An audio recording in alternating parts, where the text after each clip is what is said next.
Welcome to the Agronomy and Farm Management Podcast. I'm Amanda. And I'm Elizabeth. Thanks for joining us today.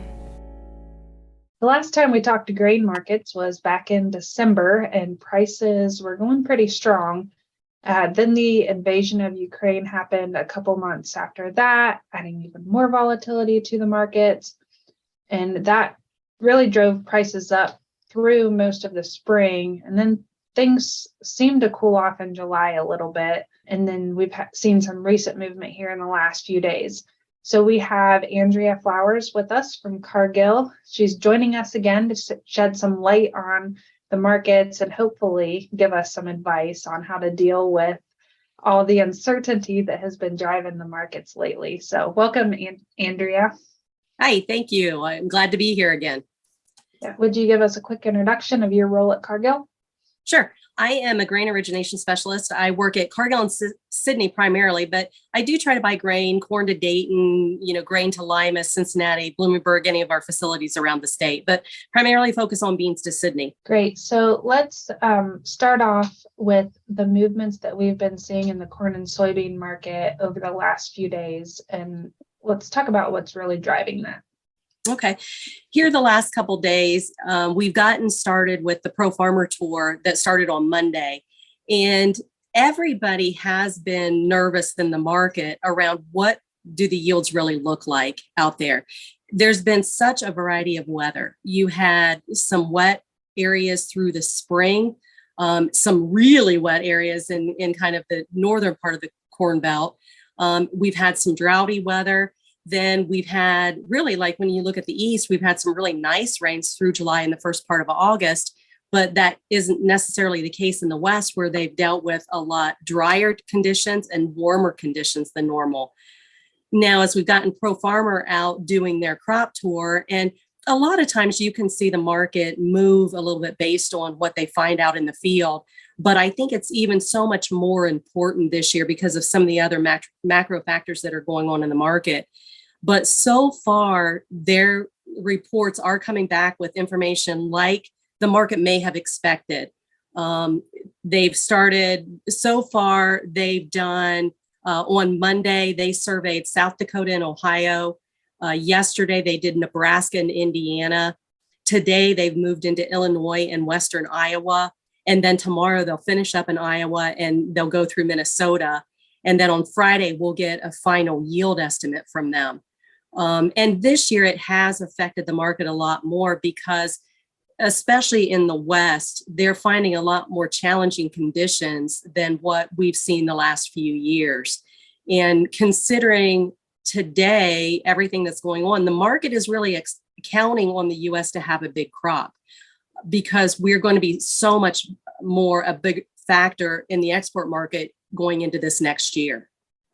So with them coming back with reports of maybe a little bit lower yields than what the market might have initially been expecting, it's brought some funds buying money back into the market. It's really started to affect the technical situation. When you look at the charts for corn and beans, it's starting to suggest that at least short term, we've got a little bit of upside opportunity. Now, how long that lasts, it's anybody's guess. But at least short term, for those who are trying to finish making old crop sales, it is really a good opportunity to try to finalize and finish some of that. But then it's also a good time to be looking at making sure you've got your new crop sales where you want those to be. And even we've tried to start encouraging people to take a look at crop year 23 as well and begin to make sales out there. So there's been a lot of things that have happened that have been affecting the markets lately, Ukraine and Russia being one of those. Could you go into a little bit of detail about how that's shaken things up in the last, 6 months or so now? Sure. I mean, obviously, with the Russian invasion of Ukraine, it has definitely put the market into a stress factor. A lot of countries counted on the Ukraine to export grain to those countries, to feed people. And now they have not been able to do that. Now, over the last couple of weeks, they have finally gotten an agreement with Russia through a third party to load some boats and get some of that grain that's in the storage facilities out and get that out into the market again. That here prior to this week was putting some weight on the prices because we were finally starting to see them get some grain into the market again. It was allowing us to feel maybe a little bit less stress on the grain supplies out there. Now, here in the last couple of days, I think they've slowed down and maybe stopped shipping again. So we'll have to see how things progress there. But with that invasion, when you look at Ukraine, traditionally they're going to grow somewhere around 40 million metric tons of corn. And I think right now the USDA has them pegged somewhere around 28 million. And so it is a significant difference on what they're going to be able to produce this year, just looking at corn alone. And obviously you've got wheat, you've got some other small grains, you've got sunflowers, so forth that factor in there that too we're just not going to be able to see them produce the amount of grain that they have in the past. Plus, you also have some weather problems in parts of Europe. Now, there's some pretty good supplies and pretty good production numbers coming out of some of the countries, but we have seen a little bit of weather situation in some of the other countries, which again is going to put a little bit more pressure on the U.S. to produce a bigger crop and be able to participate in the export market even more than we've done in the past. China, as we move forward, really what is our relationship with China going to be? Obviously, you got a political impact that, is still a little bit delicate with Taiwan. The market's really kind of watching that. But today, the assumption is it's going to be status quo with our relationship. Therefore, the assumption is China's going to continue to buy. And over the last couple of weeks, they've continued to buy U.S. corn, U.S. beans this year and next year. And, there is some thought that today, when you look at their numbers, that they still are a little bit lagging on their needs of soybeans for the fall, that they still need to buy a decent amount of bushels that they're going to use here through the fall and winter. And the market is anticipating that we could get a little bit more business from China here over the next few months. Then you start laying out, they're talking about some drought. They're calling it a heat wave in southwestern China. And they're saying it's the hottest it's been since 1961. So it is a fairly significant event. And how much of the crop that's going to represent and hurt for them is a little bit unknown yet. But it does open the opportunity down the road that where typically we think of China and we think of beans, it could even be a bigger player for the U.S. for corn into the next year. And that has got to play out yet. I think today traders are kind of in that mode of anything can happen. And we just want to make sure that we're prepared and can be fluid and we can move with the market as soon as we start seeing these things. We'll have to determine how this is going to lay out over the next couple of months as we see how weather finishes up and see how the U.S. crop finally ends. So where does China stand with how much they are importing? Because a few years ago, we were talking about they drastically cut back their imports. Then they were supposed to be taking more. Where are we at today with, say, 2017, 18 kind of thing? Yeah, and I guess I can't tell you where they stand, because there was a certain amount they had agreed to take at a certain amount in that trade. And, they were lagging. They came back in and they bought a bunch of bushels.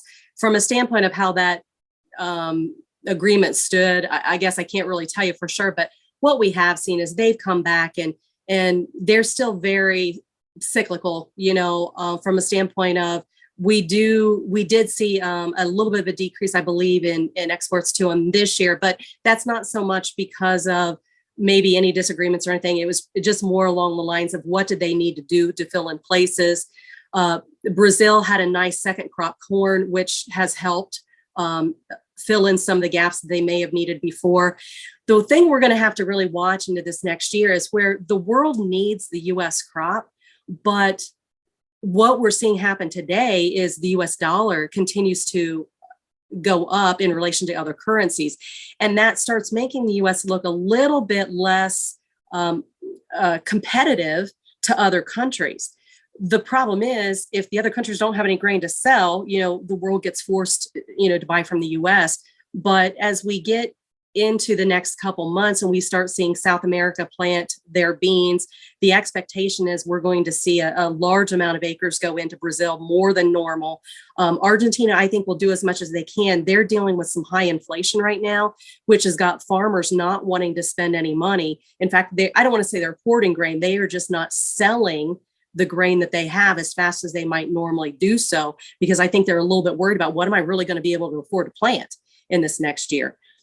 So it will be really interesting as we go forward to see how do all those dynamics work together to, will we have the opportunity to grow exports even more into next year compared to what they've been in the past, or will they be, really more normal numbers? Today, when you look at the USDA estimate for corn exports for next year, they actually have a little bit smaller number in the corn export number for next year. But again, it's going to be subject to change depending on how China's crop comes out, how the rest of Europe fares, how many more bushels are really going to get out of the Ukraine that's currently in storage, what Ukraine has planted, will it actually get harvested? Really a lot of questions that we just don't have the answers for yet, but something we're going to have to continue to watch. From a bean perspective, USDA has the export number very similar to on par to what this past year has been. But honestly, wouldn't be surprised to see that continue to go up as well as we move forward. And so currently with this crop tour that's going on, the pro farmer tour that's going on, it's probably affecting the market a lot more than maybe it has in the past. And I think part of that is because of these factors we've talked about with Ukraine and China, and the world needing the U.S. crop, that we really have to have a good crop. I've said that multiple times now, and the market's just so nervous about how things are going to play out, because suddenly if you take the soybean yield down, a bushel from the current estimate of 51.9 national average, suddenly you're taking about 88 million bushels out of the carryout. And currently we're looking at a 245 million bushel carryout for beans right now is what USDA's posted. But you start taking yield out, suddenly, it's very easy to get us down to like 150 million bushel carryout going into this next year if you keep chipping away at that yield. And the market's extremely nervous about that. You look at corn, and kind of a very similar situation. Every bushel you take out of it, you lose about 80 million bushels in the carryout. And right now we're less than a 1.4 billion bushel carryout, which is less than last year for corn. And you start eating into that yield. And that's the one that looks like pro farmers probably going to hit pretty good in their guesstimate. Suddenly, do you see a carryout that's closer to 1.1 or maybe 1 billion bushels in general? And that's extremely tight. And, I do believe there's futures opportunities in this market, but it does make me a little bit nervous because today we're already trading higher than normal. And so I hate to get people too bullish and thinking that suddenly, we're going to take beans back to $18 and we're going to take corn back to $8, because I don't necessarily think that. I think there's going to be some periods of time that, once the market gets a little bit comfortable with what the U.S. yield's going to be, I think we could see this market fall into harvest time. And then I think it could just be a factor of where are bushels, where are they needed? And then I think you start seeing some basis opportunities that are going to play out into next year. And that leads right into our next question for you. Where do you see basis moving in Ohio as we look into harvest and then beyond harvest this year? Yeah, honestly, I do think we're going to have basis levels for the fall very normal at this point. That's what I think today. And the reason I say it is we're still going to be dealing with some logistics issues from a standpoint of rail cars not showing up when they're needed. Trucks, oh boy, trucks have just been crazy trying to have enough drivers to put in the trucks. And so the logistics piece could keep it to be on a more normal path. But on the flip side of that, I do think basis beyond harvest could be kind of interesting, because I've talked to customers this year that have finally cleaned out their bins and have sold 2 and 3 year old corn and beans, and they're finally cleaning out their bins, for the first time in 2 or 3 years. And when you look at it this fall, it would suggest there's going to be some more open space than what we've had the last couple of years on farms. And with maybe lower yields than we had last year, it just suggests there's going to be more places to put grain. And so logistics in the fall could keep it very similar in basis.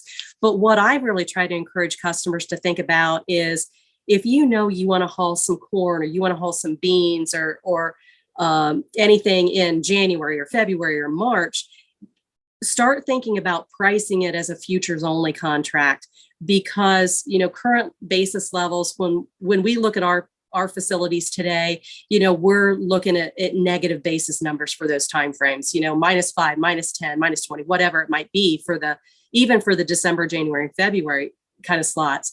But by the time we get there, I just really have a hard time believing we're not going to be +0 or better. And any kind of selling you want to do beyond harvest time, I have advised customers, go ahead and do it as a futures only contract. If you're selling it for fall delivery, just go ahead and set the basis and call it good. Now, if you're going to have some early season corn or beans, we do have a little bit of better basis opportunity in Sydney for some earlier September bushels or whatnot. And I think we will at our facilities for corn as well. But when, the heat of harvest, 1st of October, middle of October, I just don't know that we're going to do anything better than historicals for that time of the year. Right. So it sounds like there's still a lot of unknowns maybe over the next week. Well, by the time we release this podcast, we'll know what the crop tour results are. Maybe just a quick summary of what we've talked about and kind of where you think things are going to finish up here today. Yeah. Today, I really believe we are probably going to move into, I'm going to call it a more normal type of pattern next year in the market. When you look at the last few years, especially this last year, the market really didn't trade according to what we would normally expect from a carryout situation and production situation and so forth. There was so much outside influence in the market, outside money that came into the market that unnaturally, and I'm going to call it unnaturally, moved the market higher compared to what our actual true corn and bean fundamentals suggested they should be. And so I feel like maybe as we move out into this next year of, the Ukraine Russia situation, as we get into February, that'll be a year that's been going on. And I don't want to call that normal, but, the market's been figuring out how to deal with it for a long window of time now. We feel like, unless something blows up with China, we feel like things are getting a little bit more back to normal with China. South America, which has had some sort of weather problem each of the last 3 years, kind of they're due for a really big crop. And potentially, this might be that year. What I do think into this next year is I do think there's going to be some opportunities. As Cargill, we really have gone down the path of advising people to be a little bit more aggressive on, your 2022 crop sales versus normal, because futures levels are so high versus historicals. And if we do finally get back into that more normal kind of pattern, it would suggest it probably will be lower. It does make me think, I'm telling customers, put your offers in, any offer you want, put it in, because, there is opportunity for fireworks yet. But let's put it in. Let's just keep watching it. If it doesn't get there, then we can always readjust as we learn new things. So I don't want people to be super bullish going into this next year, but I do want people to try to take advantage, because we could see some crazy things yet in the futures market. I do indeed think we're going to have opportunities on basis. So I am trying to encourage people to think about those offers as well, and that we can kind of keep in touch on what delivery windows they want to try to deliver in, so that we can help them maximize that basis side of it as well as the future side. All right. Well, this has been really helpful in clearing up kind of what's playing in the market right now, where you think it's going.